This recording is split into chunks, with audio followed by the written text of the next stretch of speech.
ঢাকা বিশ্ববিদ্যালয়ের রাজু ভাস্কর্যের সামনে স্লোগানে মুখর তরুণদের ভিড়, টিয়ারশেল আর লাঠিচার্জের মধ্যে দাঁড়িয়ে থাকা কয়েকটি ধীর মুখ। সেই মুখগুলোই আজ জাতীয় সংসদের সদস্য। ২০১৮ সালের কোটা সংস্কার আন্দোলন এবং ২০২৪ সালের জুলাই আন্দোলনের মধ্য দিয়ে উঠে আসা সেই তরুণ নেতারা এখন দেশের আইন প্রণেতা। ত্রয়োদশ জাতীয় সংসদ নির্বাচনে জয়ী হয়ে তারা রাজপথ থেকে সংসদের সবুজ বেঞ্চে বসে শুরু করেছেন নতুন এক অধ্যায়।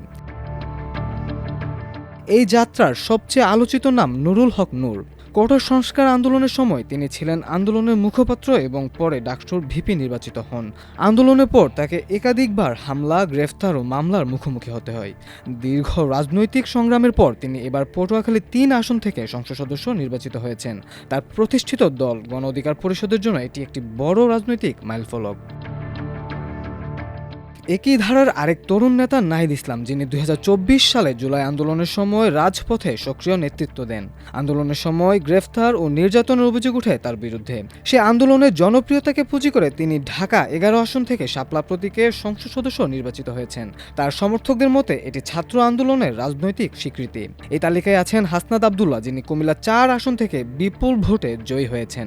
আন্দোলনের সময় তিনি ছিলেন মাঠের সংগঠক। আন্দোলনের পর তিনি বিভিন্ন সামাজিক ও রাজনৈতিক কর্মসূচিতে সক্রিয় ছিলেন।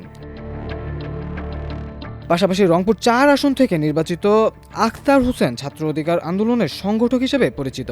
আন্দোলনের সময় তার বিরুদ্ধে একাধিক মামলা হয়, কিন্তু তিনি রাজনৈতিক কার্যক্রম চালিয়ে যান।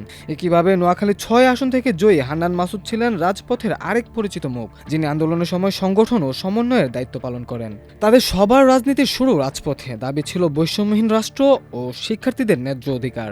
আন্দোলনের সময় তারা ছিলেন রাষ্ট্রীয় চাপ ও প্রতিকূলতার মুখে, কিন্তু সেই আন্দোলনই তাদের দিয়েছে রাজনৈতিক পরিচিতি ও জনসমর্থন। রাজনৈতিক বিশ্লেষকদের মতে এই তরুণদের সংসদে প্রবেশ শুধু ব্যক্তিগত সাফল্য নয়, বরং বাংলাদেশের রাজনীতিতে নতুন প্রজন্মের উত্থানের প্রতীক। যারা একসময় স্লোগান দিয়েছিলেন রাজপথে, আজ তারাই আইন প্রণয়নের দায়িত্বে। রাজপথের প্রতিবাদ থেকে সংসদের নীতি নির্ধারণ, এই পথ চলা এখন বাংলাদেশের রাজনৈতিক ইতিহাসের এক নতুন বাস্তবতা। এখন দেখার বিষয় আন্দোলনের সেই প্রতিশ্রুতিগুলো তারা সংসদে কতটা বাস্তবায়ন করতে পারেন। মামুন খান, আমার দেশ।